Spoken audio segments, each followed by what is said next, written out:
आज हम बात करने वाले हैं कोलेरा के बारे में। कोलेरा जिसको हिंदी में हम हैजा भी कहते हैं। क्या होता है, कारण क्या है, सिम्टम्स क्या है, ट्रीटमेंट ऑप्शन क्या है, वन बाय वन हम लोग समझने वाले हैं। तो चलिए वीडियो को स्टार्ट करते हैं। Cholera is a bacterial infection. क्या होता है कोलेरा? हैजा क्या होता है? बैक्टीरियल इन्फेक्शन होता है गाइस। ये छोटी आंत में होने वाला एक जीवाणु संक्रमण है। स्मॉल इंटेस्टाइन जो होती है, ये देखिए पेट के अंदर दो आंतें होती है, एक आपकी बड़ी आंत होती है और एक आपकी छोटी आंत होती है, जिसको कि क्या कहेंगे, स्मॉल इंटेस्टाइन।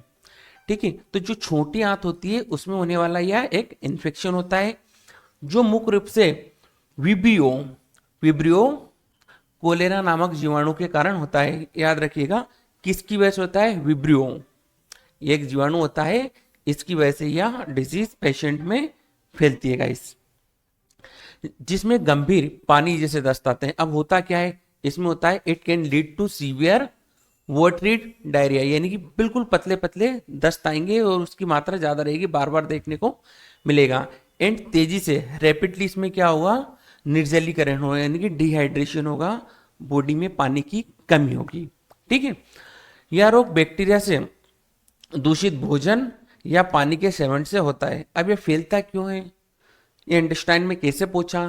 कारण क्या है? तो बैक्टीरियल इन्फेक्शन जो पानी होता है, यानी कि दूषित पानी और दूषित भोजन, उनका सेवन करने से होता है। होता नहीं है रोड किनारे कुछ जो तो भी पानी उठा के पी लिया आपने, या फिर बैक्टीरियल पानी जो होता है, या वाटर गंदा होता है। ठीक है, उसके अलावा भोजन, मेलों में जो भोजन मिलता है आपको, खाना मिलता है, डस्ट वाला खाना होता है। ठीक है, एक दूसरे के हाथ लग रहे, कितना गंदगी वाला खाना होता है मेलों में। ठीक है, वो वाला भोजन करने की वजह से ये डिजीज रैपिडली फैलती है, जल्दी से फैलती है। इसलिए पानी अच्छे से पिए, साफ पानी पिए, और भोजन भी साफ स्वच्छ करें। ठीक है, तो ये डिजीज पेशेंट तक नहीं फैलेगा।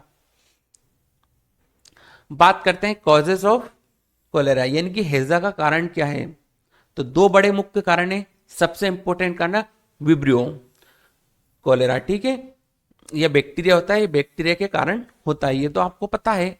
बट इसके अलावा भी कुछ बेसिक से रीजन से वो जान लेते हैं, जैसे कि सिलेमेरिया। ये क्या होता है? ये अपने झोगी झप्पी वाले जो लोग होते हैं, एरिया होता है, उसमें ज़्यादा फैलने को मिलता है। या फिर ये चोल वगैरह जो होती है ना, वहाँ पे जहाँ पे लोग एकत्रित समूह में रहते हैं। ठीक है, एक ही घर में 8-8 10-10 लोग रहते हैं, एक ही नल के नीचे से पानी पीते हैं, गंदा पानी जो होता है, तो जहाँ इकट्ठे लोग ज़्यादा रहते हैं और गंदगी से रहते हैं, ठीक है, उस जगह पर स्लम एरिया में यह अधिक देखने को मिलता है गाइड्स। दूसरा, अनसैनिटरी लिविंग, यानी कि अस्वच्छता, जो स्वच्छता से नहीं रहते, गंदी वाले एरिया में रहते हैं, वहां पर ज्यादा देखने को मिलता है। मेलों में देखने को मिलेगा। ठीक है, क्योंकि वहां पर स्वच्छता होती ही नहीं है। ठीक है, तो ये दूसरा बड़ा कारण है। तीसरा, कोलेरा से ग्रसित पेशेंट के संपर्क में आने से भी यह फैलता है, यानी कि यह डिजीज अगर किसी को हैजा है, उसके कांटेक्ट में आए, उसके साथ आप पानी पी रहे हैं, खाना खा रहे हैं, उसकी चीजें शेयर कर रहे हैं, ठीक है, उस वजह से भी ये होता है। कंटामिनेटेड वाटर एंड फूड, ये बड़ा रीजन है इसे ही। ठीक है, कंटामिनेटेड भोजन और पानी, ये दोनों पीने से भी होता है। और नंबर 1 पर आपको बताया था वाइब्रो कोलेरा। ठीक है, ये दो बेसिकली बड़े रीजन होते हैं। दूसरा, अनहाइजीनिक फूड खाना, या अनहाइजीनिक फूड तो आपका कारण हो ही सही, अनकुक्ड वेजिटेबल, जो वेजिटेबल सही से पकानी है, कच्चा भोजन है, उसकी वजह से हो सकता है। सी वाटर यूज करने की वजह से होता है। तो बेसिक से कुछ रूल्स है, इनको आप फॉलो करिएगा तो कोलेरा नहीं होगा। ये काफी इंपॉर्टेंट है, उन्हीं को मैंने यहाँ पे नोट डाउन किया है गाइस। अब बात करते हैं हम सिम्टम्स ऑफ कोलेरा। ये पता कैसे चलेगा, क्या क्या सिम्टम्स पेशेंट को देखने को मिलेंगे? पेशेंट आपके पास है, आप उससे पूछेंगे क्या क्या सिम्टम्स है, तो वो सिम्टम्स सेम नहीं होना चाहिए है। तो जान लीजिए कौन कौन से बेसिक से सिम्टम्स होते हैं।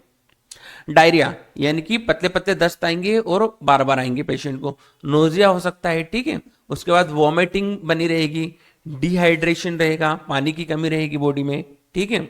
उसके बाद इलेक्ट्रोलाइट इम्बेलेंस रहेगा, यानी कि शरीर में जो पोषक तत्व होते हैं उनकी कमी आना, वो देखने को मिल सकता है। मसल्स क्रैम्प्स देखने को मिल सकते हैं, ठीक है। और स्ट्रोक देखने को मिल सकता है, शॉक देखने को मिल सकता है गाइस। आगे बात करते हैं इंस्ट्रक्शन, यानी कि दैट मीन्स डॉक्टर कौन कौन सी सलाह दे सकता है पेशेंट को, और वो पेशेंट को फॉलो करनी होती है, ठीक है। जान लेते हैं। कोलेरा के जो पेशेंट होते हैं ना गाइस, उन्हें 24 घंटे तक कुछ भी खाने को नहीं देना चाहिए, क्योंकि पेट में क्या है, छोटी आंत में इन्फेक्शन है, बैक्टीरियल इन्फेक्शन है। आप कुछ भी खाने को देंगे तो वो बढ़ेगा। तो पहले तो 24 घंटे के लिए कुछ भी खाना पीना बंद करें। सेकंड पर स्टूल और वॉमिटिंग जो होती है ना, बंद हो जाने पर पेशेंट को साबूदाना या चाय या लिक्विड फ्लूइड देना चाहिए। यानी कि स्टूल ज़्यादा आ रहा है या वॉमिटिंग ज़्यादा हो रही है, जैसे वो बंद होता है तो पेशेंट को आप साबूदाना दे सकते हैं, चाय दे सकते हैं, या फिर लिक्विड फ्लूइड भी दे सकते हैं। सेकंड, प्यास लगने पर पेशेंट को ओआरएस युक्त वाटर देना चाहिए। पानी तो पीता ही है व्यक्ति, बट बॉडी में डिहाइड्रेशन हुआ है, पानी की कमी हुई है, तो उसको कमी को पूरा करने के लिए क्या, ओआरएस युक्त पानी उसको देना चाहिए। ओआरएस का घोल बनाकर जितनी बार भी वो पानी पी सके उतनी बार ओआरएस वाला ही पानी देना चाहिए। आगे बात करते हैं, कोलेरा का जो डायग्नोसिस होता है, जो डायग्नोसिस हुआ है, जो इलाज हुआ है, उसके बाद तुरंत तुरंत उसका स्टार्ट कर दें। यानी कि कोलेरा का इलाज जैसे ही आपने किया, इंटेस्टाइन आपका सही हुआ है, तो वापस से उसका ट्रीटमेंट स्टार्ट कर देना चाहिए, ट्रीटमेंट रोकना नहीं चाहिए।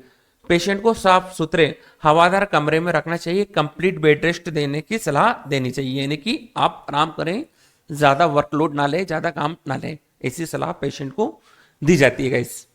आगे बात करते हैं, पेशेंट के स्टूल को मिट्टी में ढक दें। ये थोड़ा सा इंपॉर्टेंट है।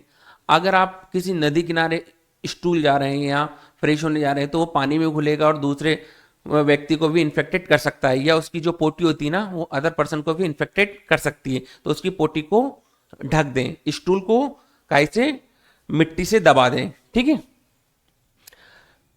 पेशेंट की बॉडी में फ्लूइड की कमी हो जाने पर इस बात का विशेष ध्यान रखना चाहिए। यानी कि बॉडी में फ्लूइड कम तो नहीं हो रहा, इसका थोड़ा सा विशेष ध्यान रहे। हो तो ओआरएस का घोल बना कर दिए, या डीएनएस जो मैं आगे बताऊंगा वो लगाना चाहिए, वो हम आगे डिस्कस करेंगे।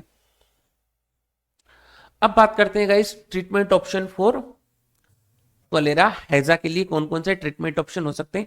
But don't take any medicine without doctor permission. पहले आप डॉक्टर से परमिशन लें, उनकी सलाह पर काम करें। ये सिर्फ आपके बेसिक नॉलेज के लिए हम बता रहे हैं गाइस, ठीक है। तो ओआरएस सॉल्यूशन हो सकता है, उसके अलावा इंजेक्शन डीएनएस। डीएनएस क्यों, क्योंकि डिहाइड्रेशन हुआ है। मैंने आपको पहले एक वीडियो बना के टोटल बताया कि कौन से आईवी बोतल कब लगानी चाहिए, कौन सा इंजेक्शन कब लगाना चाहिए, ठीक है। वो वीडियो आप देखिएगा तो आपको अच्छे से समझ में आने वाला है। अब डीएनएस क्यों लगा रहे हैं, डीएनएस 500 ml क्यों लगा रहे हैं, क्योंकि डिहाइड्रेशन है, पानी की कमी है बॉडी में, तो उसको पूरा करने के लिए यूज कर सकते हैं। उसके अलावा एक इंजेक्शन आता है अमीकासिन नाम से। अमीकासिन 500 mg का इंजेक्शन होता है, इसको बीडी प्रेस्क्राइब किया जाता है। बीडी मतलब सुबह और शाम। उसके अलावा साथ में एक टेबलेट होती है डायनेफर, ठीक है। इस टेबलेट का यूज कर सकते हैं, ये 4 दिन तक दी जाती है गाइस। अब बात करेंगे ट्रीटमेंट ऑप्शन के बारे में। But don't take any medicine without doctor permission. पहले डॉक्टर से परमिशन लेना है, उसके बाद ही आपको कोई भी ट्रीटमेंट लेना चाहिए। It is only for knowledge के लिए, ये आपके सिर्फ नॉलेज के लिए, डॉक्टर प्रैक्टिशनर के लिए है, ठीक है। जान लेते हैं ओआरएस सॉल्यूशन की बात करते हैं, ठीक है। इंजेक्शन डीएनएस, मैंने इसके पहले एक वीडियो बनाया, उसमें टोटली एक्सप्लेन किया है कौन सा इंजेक्शन कब लगाना चाहिए, कौन सी आईवी बोतल कब लगाना चाहिए, किसका क्या यूज है। अब बॉडी में डिहाइड्रेशन हुआ है, पानी की कमी हुई है, तो उसको पूरा करने के लिए इंजेक्शन डीएनएस लगाया जाता है, जो 500 ml का होता है, जो पानी की कमी को पूरा करता है, ठीक है। उसके अलावा इंजेक्शन होता है अमीकासिन, यानी कि अमीकासिन के नाम से होता है, 500 mg का इंजेक्शन होता है गाइस। इसको भी बीडी प्रिस्क्राइब किया जाता है, यानी कि सुबह शाम लगाया जाता है। साथ में डिस्फर एम टेबलेट होता है गाइस, इसको 4 दिन तक डेली दिया जाता है, यानी कि सुबह शाम 4 दिन तक इस टेबलेट का यूज किया जाता है साथ में। फॉर एब्डोमिनल पेन, यानी कि पेट दर्द ज्यादा है, स्टमक पेन ज्यादा हो रहा है, किसकी वजह से, अपने कोलेरा की वजह से, हैजे की वजह से, ठीक है। स्टमक पेन ज्यादा है तो उसमें आप जीरोडोल स्प्रे ले सकते हैं, ठीक है। इसको भी सुबह शाम प्रिस्क्राइब किया जाता है, यानी कि सुबह और शाम बीडी। वॉमिटिंग ज्यादा हो रही है पेशेंट को, वॉमिटिंग उल्टी ज्यादा हो रही है, इंटेस्टाइन ज्यादा ही खराब है, ठीक है, बैक्टीरियल इन्फेक्शन ज्यादा है, जिसकी वजह से पेट झेल ही नहीं पा रहा है, बार बार पेशेंट वॉमिटिंग कर रहा है, ठीक है। तो पेरिसेट ले सकते हैं, ये होता है ओंडासेट्रोन के नाम से अवेलेबल रहेगा, पेरिसेट नाम से टेबलेट आपको मार्केट में अवेलेबल रहता है, ठीक है, इसको भी बीडी प्रेस्क्राइब किया जाता है दिन में 2 बार, सुबह और शाम। ठीक है, आगे चलता हूँ गाइस।